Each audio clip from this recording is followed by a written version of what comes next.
Welcome dear students to our history class of Standard 10th. Today we will continue with Chapter 4, History of Indian Arts. We have discussed about the art of painting, which form a part of visual arts in our previous video. Today we will learn about the art of sculpting, Indian tradition of performing arts, art, applied art and professional opportunities. In the medieval period, under the patronage of Muslim sultanates, many styles of architecture such as Persian, Central Asian, Arabic and pre-Islamic native Indian style were blended together, creating the Islamic architecture of India. Islamic architecture is one of the world's most celebrated building traditions. Known for its radiant colors, rich patterns and symmetrical silhouettes, this distinctive approach has been popular in the Muslim world since the 7th century. Some of the world-famous examples of Islamic architecture in India are as follows. Qutb Minar is a soaring 73 meters high Tower of Victory. Built in 1193 by Qutbuddin Aibak immediately after the death of Delhi's last Hindu kingdom.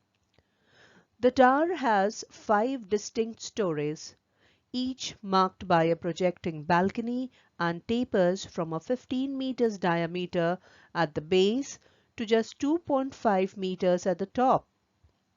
At the foot of the tower is the Quwwat-ul-Islam Mosque, the first mosque to be built in India. A 7-meter high iron pillar stands in the courtyard of the mosque.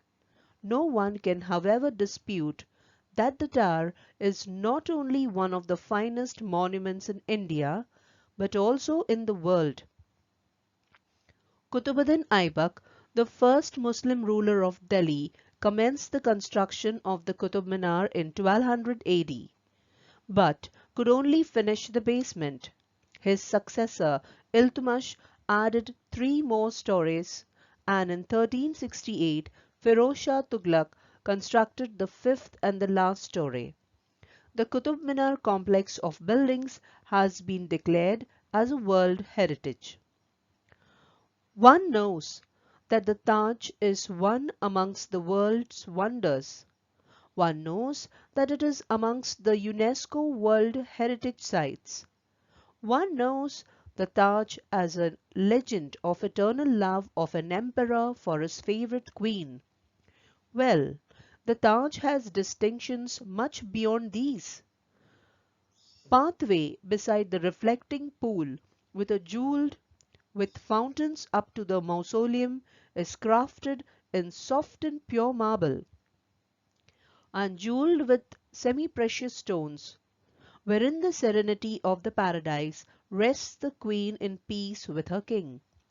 The grace of perfection of proportions and grandeur of geometrical patterns of well-appointed gardens, enhancing the poise of the whole complex together, add magnificence to the delicacy of this man's of love, dedication and purity, the Taj. Gol Gumbaz is an imposing mausoleum that displays the architectural brilliance of the bygone eras. Located in Bijapur, that is Vijaypura, a small town in northern Karnataka, the splendid structure has one of its biggest domes in the world. With a history of more than 350 years, it stands as one of the most famous mausoleums in India. It is believed that the dome of Gol Gumbaz is the second largest in the whole world, the largest being the dome of St. Peter's Basilica in Rome. Muhammad Adil Shah built this huge structure during his reign because he wanted his tomb to be better than the tomb of his father Ibrahim Raza. When you enter the structure, you can see a stone hanging over its main entrance, also called Bijli Fattar It is in fact a piece of meteoroid that fell onto the earth during the Sultan's reign. It is believed that this stone protects the mausoleum from lightning. A magnificent mix of spires, cusped arches, onion domes, vaulted roofs, dome-shaped pavilions, pinnacles, minarets, intricate tracery, pillars and overhanging eaves. The Indo-Gothic was an architectural style developed by British architects in British India in the late 19th century. Some of the finest examples of Indo-Gothic architecture are as follows. The Gateway of India, Taj Mahal Hotel in Mumbai, Mysore Palace, Victoria Public Hall in Chennai, Khalsa College in Amritsar, Lucknow Charbagh Railway Station, etc. The building of Chhatrapati Shivaji Maharaj Railway Terminus in Mumbai is the finest example of the Indo-Gothic architecture and it is a World Heritage Site. Traditions of performing folk arts. Indian music and dance represent the product of complex millenarian evolution. There are mainly modes of worship and a joyous celebration of life, and their incredibly multifaceted tradition is really stunning. The dances are based on ancient texts that codify the gesture and body movement that the dancer has to use in order to express certain emotions and to tell a certain story. Each state and each region has its own traditions and classical dance forms. To name a few examples like Koli dance, Tarpa dance, Dashavatar of Konkan, Povada, Kirtan, Jagar Gondhal, etc. Tradition of classical performing arts. From days of yore, drama was accepted as a complete art form which imbibed the individual art manifestations of dance, music and poetry. Bharat Muni's Natya Shastra around 3rd to 4th century AD, a book which focuses on the theory of art based on rasas, is the first authentic treatise available on Indian classical music and drama. The Natya Shastra envisions the gods are as the ultimate witnesses of the theatre. As per the rasa theory, all the aesthetic experience or expression is transcendental in nature, arising from one and only source, the divine. For the artist, it lies in the act of creation, while for the spectators, it lies in the act of observation. The degree of aesthetic fulfillment is in the hands of the artist. By imbibing the divine expressions, the rasas in his art, he will be able to achieve a higher degree of aesthetic gratification and perfection. Rasa Bharat speaks of the following 8 rasas.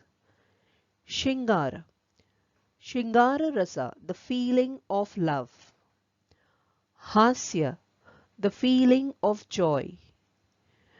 Karuna, the feeling of compassion.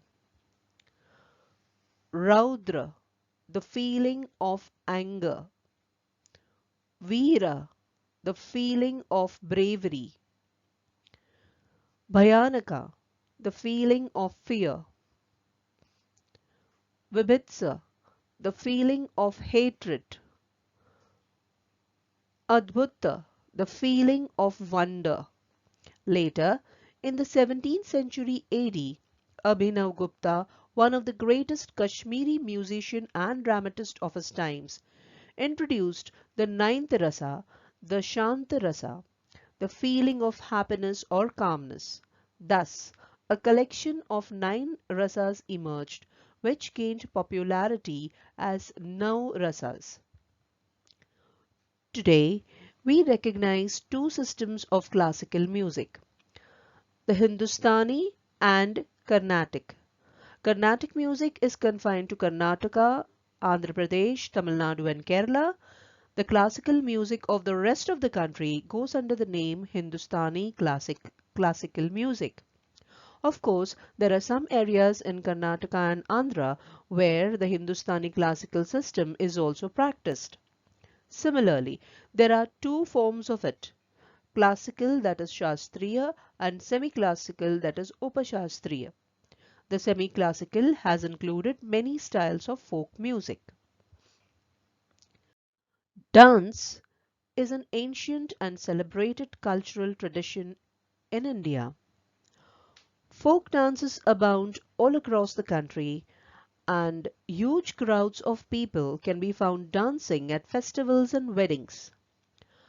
Dance and song feature heavily in Indian cinema, so-called Bollywood films too. But where does Indian dance draw its roots from? Here are the most important classical dance forms of India. Bharatnatyam of Tamil Nadu, Kathakali of Kerala. Just like Bharatnatyam, Kathakali is a religious dance. Another graceful classical dance of Kerala, Mohiniyattam, is Lasya-inspired dance with soft, calm and gentle movements, characterized as feminine, usually done by women. A dance of northern India, Kathak, is often a dance of love. Manipuri comes from Manipur in northeastern India. It has its roots in that state's folk traditions and rituals.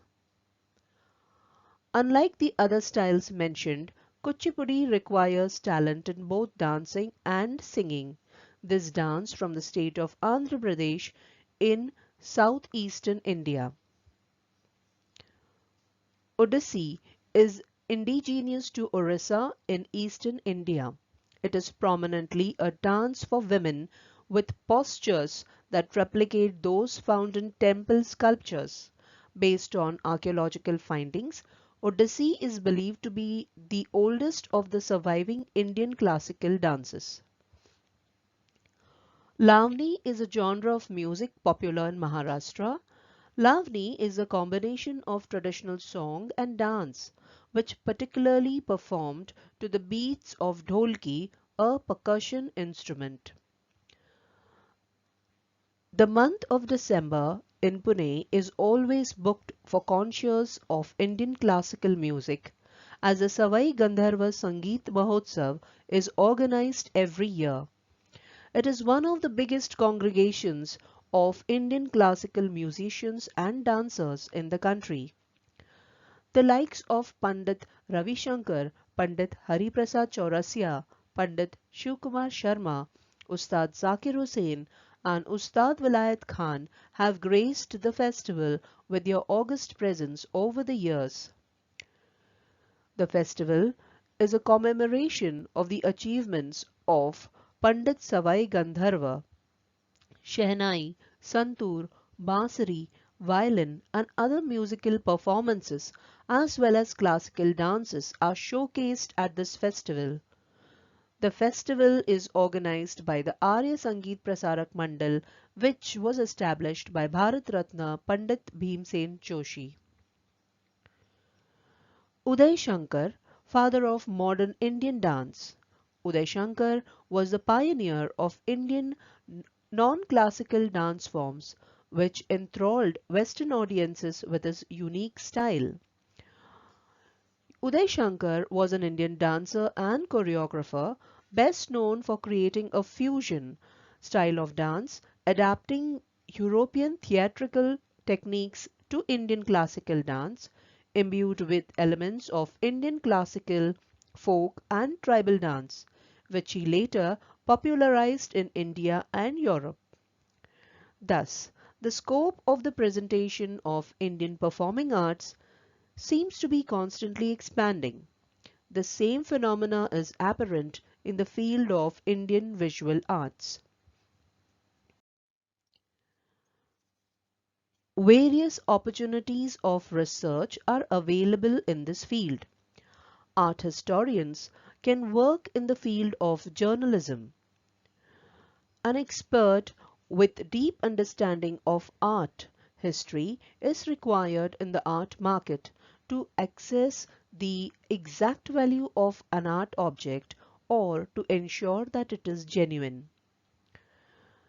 In the fields of heritage management and cultural tourism, one can find many professional opportunities like museums and archives management, library science, and information technology, archaeological research, and Indology. Professional opportunities in applied art, industry and advertisement, interior design and production of ornamental object, art design of stage backdrops, art design for films and televisions, creating attractive layout of books and magazines, calligraphy, production of greeting cards, invitation cards, customized stationery, gift objects, etc. are the fields of applied history, of applied arts. The field of architecture, photography are also applied arts. Still and animated graphics, artistic creation of metals, earthen pots with colorful designs, objects made from cane and bamboo, beautiful glass objects, attractive textile and clothing, etc., can be listed under applied arts. Now, every field mentioned above requires a detailed planning and meticulous management at every stage of production. Hence, the syllabi of training courses of art design include the history of various industrial and cultural traditions. National Institute of Design in Ahmedabad, Gujarat is a world-renowned institute among the few institutions in India which offers technical and occupational trainings in the above mentioned fields. So dear students, today we have discussed about the Indian tradition of sculpting, performing arts, as well as art, applied art and professional opportunities. That's all for this class. Thanks for watching.